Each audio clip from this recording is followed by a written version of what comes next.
it's Aja. Welcome back to my channel. Today we're going to talk about things I wish I knew before locking my hair. And if you haven't been to my channel before, I make videos for adults who are looking to pivot in life. They want to make a change. They want to do something new that they haven't done before and might be a little scared about that. So this video is for you. This channel is for you. If you like that kind of stuff, give me a thumbs up and let's get into today's video.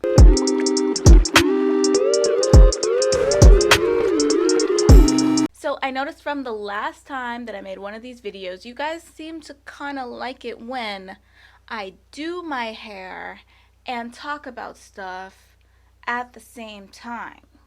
So again, we've spoken about this. I'm not a great multitasker, but today I'm going to give it a try. I'm going to try to tell the story. I'm going to try and list these things while I do my hair. So let me get my handy dandy supplies. Why am I angry today? Am I angry? Sorry. Let me go get my supplies. Ugh. It's a lot of stuff. So today I'm going to be curling my hair. Usually when I curl my hair, I use these things. They are off-brand curl formers, but they take forever to use. You can only put a few locks in each one, and I ain't got the time. I think I'm retiring these. I'm either going to try and give them away or just throw them away because I just don't have the time. And I've noticed that these make almost the exact same curl. They are much cheaper and easier to use, and I can fit more locks on them. So I'm going to use these. But I didn't have enough of these for my whole head, so I went out and bought some more. And these are a different size probably. They're definitely obviously a different color. They look about the same, so I hope they do the same stuff. They do the same stuff. Then, last time I did my hair, I used this Cantu Shea Butter for Natural Hair Wave Whip Curling Mousse. I don't think it does anything. It just smells really good. But anyway, it is almost empty, so I went out and bought another mousse. And this mousse was really expensive, so I hope it works. This is the Jamaican Black Castor Oil Mousse Wrap Set Twist. Excellent hold, moisturizes while providing a luxurious shine. The first ever hair mousse infused with Jamaican Black Castor Oil. Those are some big claims. Let's test them and find out if that's true. Yeah, and then after I use this, I'm probably going to go over it all with this on top with the last little remnants that I have in here because waste not, want not, you know what I mean? I had too much caffeine today. Now that we've settled exactly what I'm going to be doing to my hair, let's go ahead and get into the things I wish I knew before I locked my hair. So I'm going to be listing the things that I wish I knew before I locked my hair in no particular order, okay? There's no order of importance.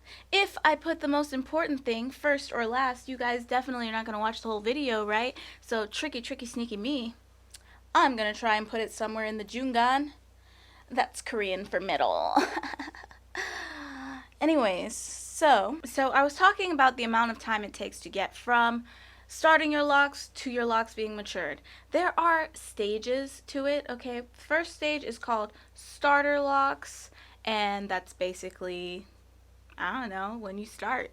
When your locks are either just coils, or they are just twists, or they're braids, or they're fresh interlocks. Whatever you started from, that starting point is your starter locks. No matter how you started, you probably have some maturing to do before you have mature locks. If you have a loose hair pattern, you're probably going to take longer to lock than, say, someone with a super tight hair pattern.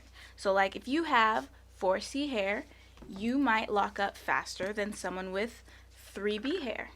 Not might, you will. And that's, you know, good stuff. I have what I would call 4A and 4B hair. And I figure anyone with type 4 hair would lock within 1 year. But you know what? Not so. Because I did my locks smaller, skinnier than my actual curl pattern, it took them a while to decide to conform to that size. And so therefore, oof. Let me get back in the rhythm. How do I do this again? Oh, snap. Do I know how to? No, I done left some locks out. Try again. Because I decided my lock size was going to be skinnier than my actual curls of my curl pattern, that is why it was hard for my hair to conform to that size. And therefore, it's taking a long time for them to fully mature. And I say taking because I do have fully matured locks, but my ends, the ends of my locks, are not mature. They are still quite curly and loose. And I think that might be the permanent state of them. They might just be like that forever. Or they might lock up one day. Don't know. Not really holding my breath on that one, you know. But I say that to say you can't really predict how long it's going to take. For some people, it might lock up fully in 6 months. If you have hair that just wants to be locks, it will lock up fully in a short period of time. And especially if you choose to go with thicker locks rather than thinner ones.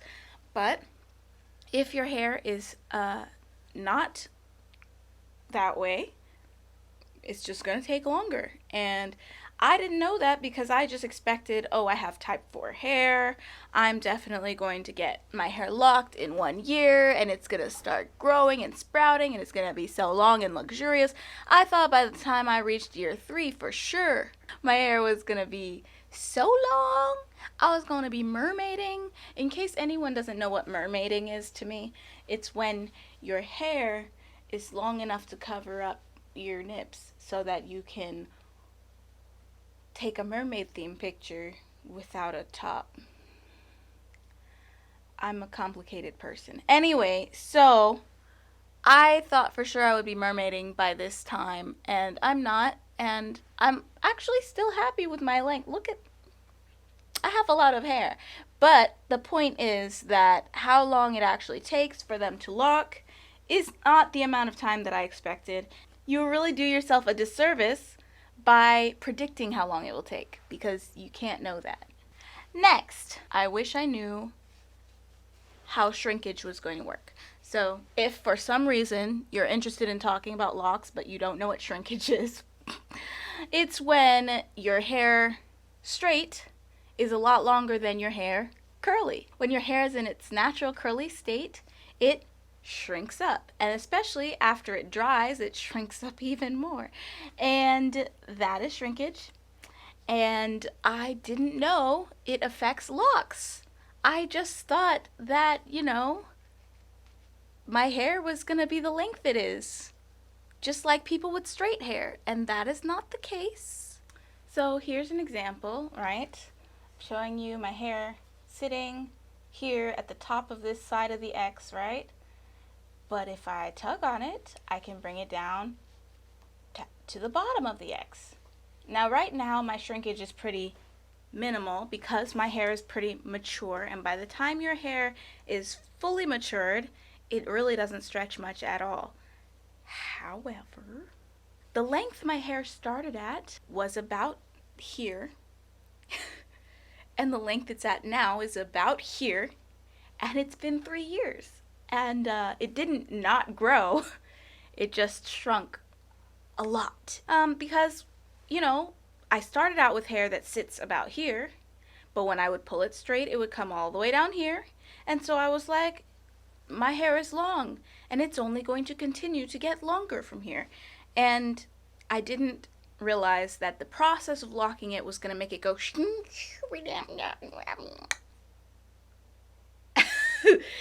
Did that make sense? Probably not, but anyway. You're not going to notice your hair getting long again until a few years into your journey. For me, it was 2 years in, or actually a year and a half. But depending on how mature your locks are, it could be longer, it could be shorter. My point is, you would think in a year or so that you would experience your hair getting longer, but in fact, I experienced the opposite. My hair shrunk. And if that is something that's going to bother you, the fact that your hair is going to look shorter than it was when you started, extensions exist. That's an option. There are some methods of locking that can kind of minimize the shrinkage.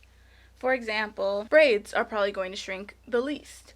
But in my experience, braids also take the longest to lock, so it's a question of what matters more to you, having mature locks or having length. While I'm pausing from talking and just doing my hair, I'm probably just going to have music playing, so feel free to talk to me.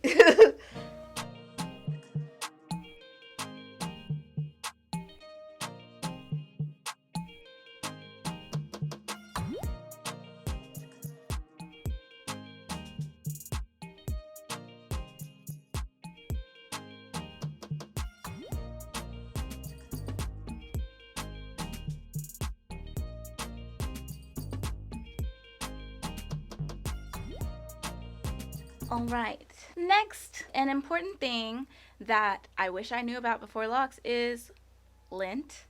I knew it existed and I knew it was something to be careful of, but the whole first year of locks, I didn't have lint. And then the second year of locks, I assumed I just had the hair type that doesn't collect lint. So I didn't do anything to be careful of lint because I hadn't had it before and it was fine. Well, I have it now. And the thing about lint is once it's in there, it's in there. So if I got a brand new ball of lint in my hair today, I could brush it out with a hard brush. I could pick it off the top of my hair. But if I leave it there for like, I don't know, 48 hours, it's like it's alive. It just buries itself in there. It's not alive. There's nothing alive in my hair. But yeah, it just gets embedded deeply into the lock. And what I've noticed is once it's in there for real, the only ways to get it out also damage your locks. So I've tried taking a pair of like skinny tweezers and picking it out, and what happens is there's a little hole, a little dead space in my lock from where the lint came out. The lint was part of my lock now, you see? So that's a problem because breakage. I also couldn't get it out without ripping some hairs, and breakage and damage, and then now the lock's weak, right? So avoid it like the plague, but if you get it in your hair, it's my personal opinion that you'd do better to dye it back the color of your hair than you would to try to remove it. A lot of people will suggest detoxing, which is why it's important to know the difference between lint and, say, product buildup. A detox will work on product buildup. It will not work on lint because lint isn't dirt. It's not grease. It's not something that's going to break apart because of apple cider vinegar or something. It's a fiber, right? It's made up of fibers. It's going to be a part of your lock until you dig it out, damaging the lock, or until you forget it exists. I choose to color it, whatever color my hair is, and forget about it. Because picking it out never did my hair no good. Some ways to avoid it in the first place include drying your hair with a microfiber towel. Apparently these do less linting than like a standard regular bath towel. Using buns whenever you're going to wear sweater type material or any type of material that typically pills and makes lint, you want to keep your hair up off your shoulders so that it doesn't rub on that and create lint. Bonnets when you go to sleep at night. I usually wear a bonnet and a scarf. The scarf is to lay my frizz down and also to hold my bonnet on because I have an extra large bonnet and it likes to fall off in my sleep. The bonnet is to keep my hair safe from my pillowcase so that I don't get more lint in my locks. Head wraps, but obviously you need to use a satin scarf or a silk scarf, something that doesn't make more lint. And when you are in cold weather, you're going to want to use earmuffs, or I like to use just headphones. Earmuffs or headphones to keep your ears warm instead of hats, because those knit hats are really comfy and cozy and they feel nice on your ears, but lint. Lint. I wore one today, I would know. Um, lint.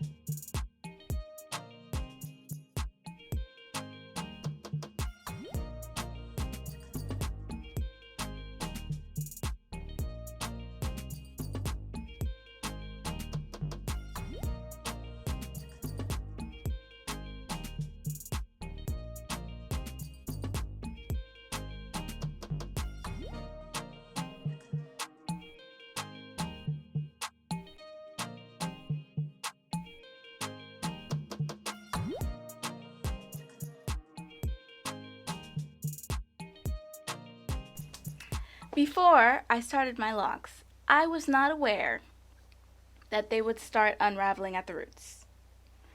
So, at the very beginning stages of starting your locks, um, you've heard of unraveling probably, and that's basically where you put it in a shape of a lock and then it starts to undo itself back to your regular hair curl pattern or whatever. And you expect this to happen from the bottom up, right? That makes sense. And it does. It does. But it also happens from the top down. um, and I remember my first month of locks, I thought I had just this incredible amount of new growth. I was like, look how fast my hair is growing already. No, Henny. It did not grow an inch in, 4 or 5 weeks. It didn't. It looks like that because it starts coming loose from the top and the whole body of the lock slides downwards. Why does it do this? I have no freaking idea, man. It's really strange to me. It's really odd. But it does happen. Finally opening one of these. If these don't work, this is going to be so bad because I already did half my hair.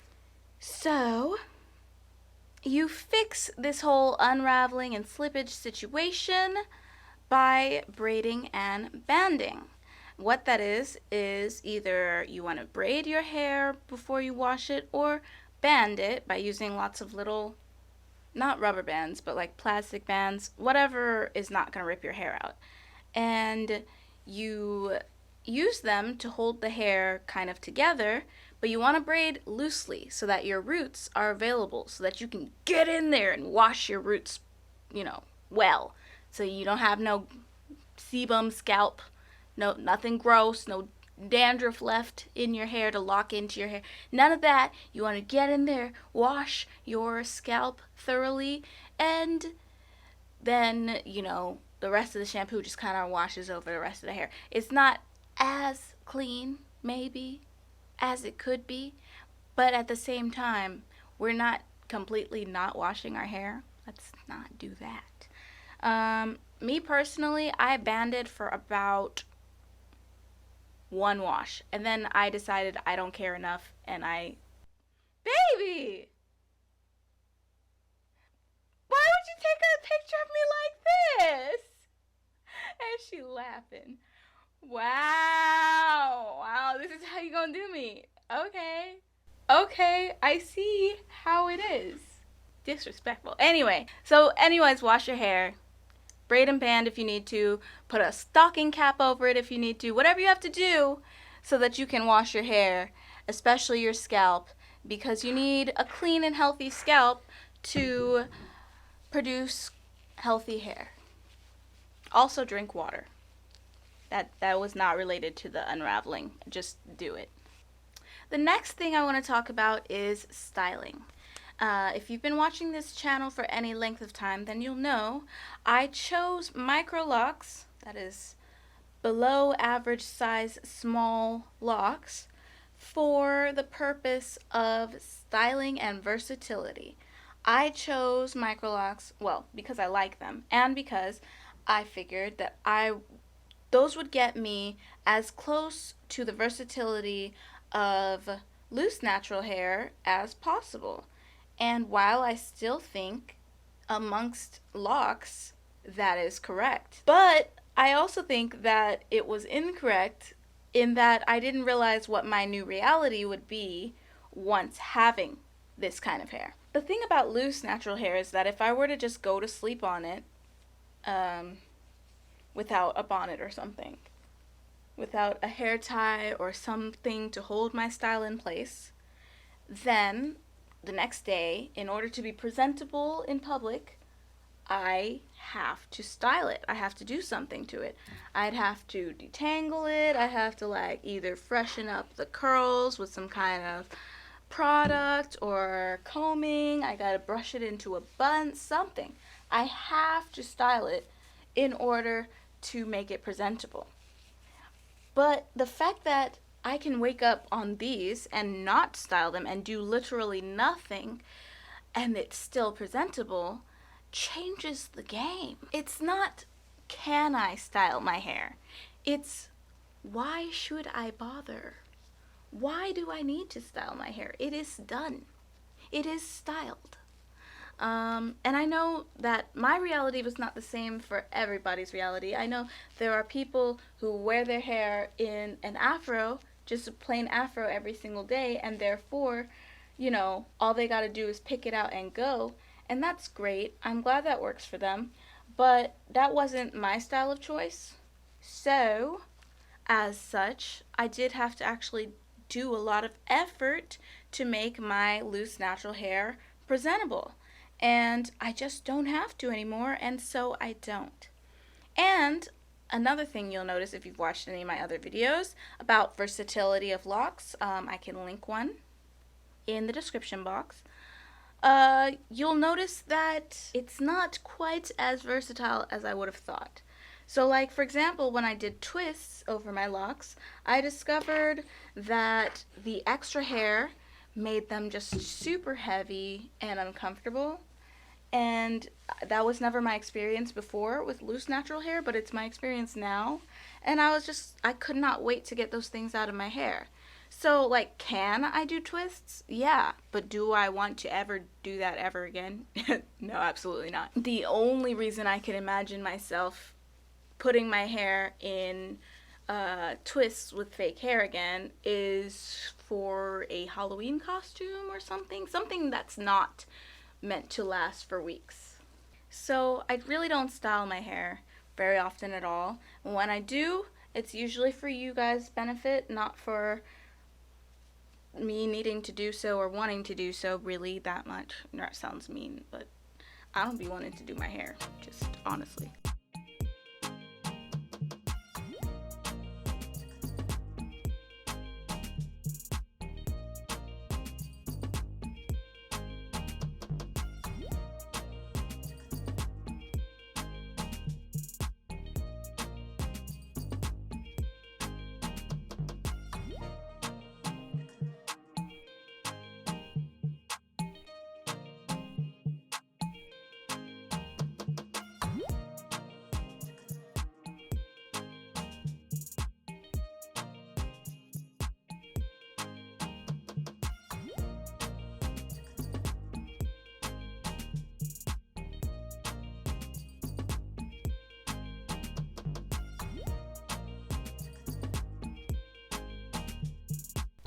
Alright, so we are getting closer to finished, and I just have a few more things to talk about. Video's almost over. Okay, relax, relax. Something important to know before you start your locks is that there are too many opinions available. You're gonna find an overwhelming amount of advice on the internet. There's going to be some people claiming to be professionals. Half of them say you can't wash your hair for the first several months. Some of them say you better wash that hair, that's nasty, right? You're going to have some people say, don't use conditioner because conditioner is going to cause slippage and mess up your locks. And then you're going to see other people say, duh, use conditioner. It's still hair after all. You're going to have some people tell you that you can't color your hair, or you shouldn't color your hair before you start your locks. You should color it after they mature. And then some people will say you can only color it before and after they're mature. And then some of them will just say color it whenever you feel like it. It makes no difference. And so you just need to know there are way too many opinions available online. But how do you know who to listen to?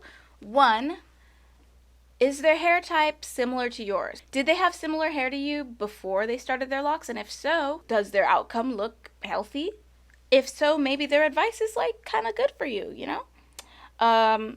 Or listen to yourself. Listen to yourself because you know your hair better than anybody else. At the end of the day, it's been on your head longer, right? So if there are certain things that you know for sure you must do them. You know, some people insist for sure their hair will break off and fall out if they do not condition, and it's always been that way. Well, then why should your locks be any different? If your hair is that fragile, you better go ahead and condition.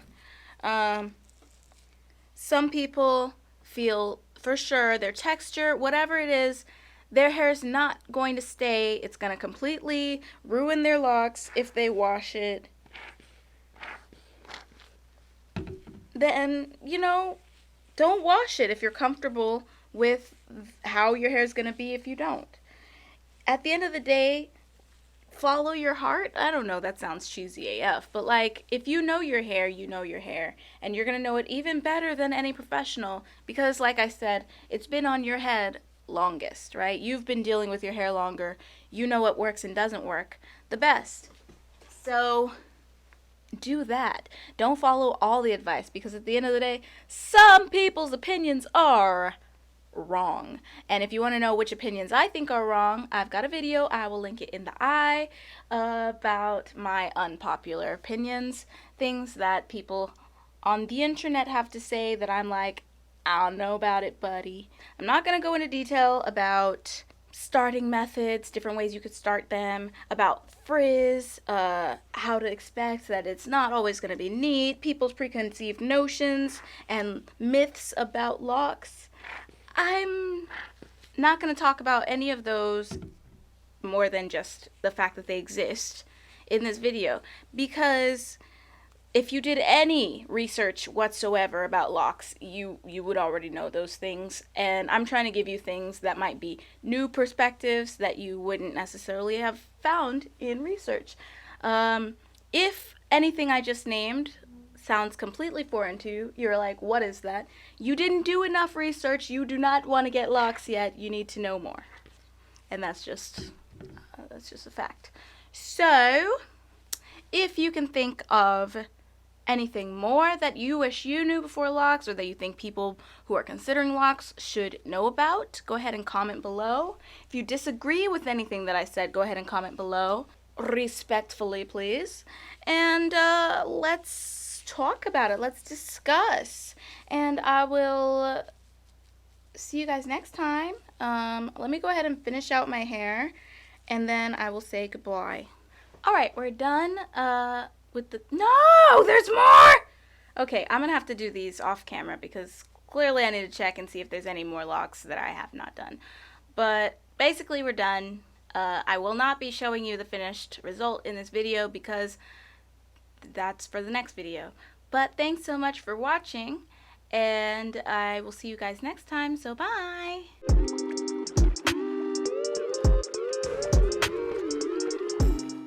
Usually I end these videos with a little song after the outro, and like that's my way of making a cute ending. But I'm tired of thinking of songs, so in case you're still watching, I'll give you one little extra tip, how I'm going to sleep on this hair tonight. One, I'm going to put this bonnet on. I have an extra large bonnet from Amazon. If I can find another one, I'll link it in the description box. below you can run me some coin. And 2 on my face because everything else will not work. So that's how I'll be sleeping tonight. Thank you for watching. Bye.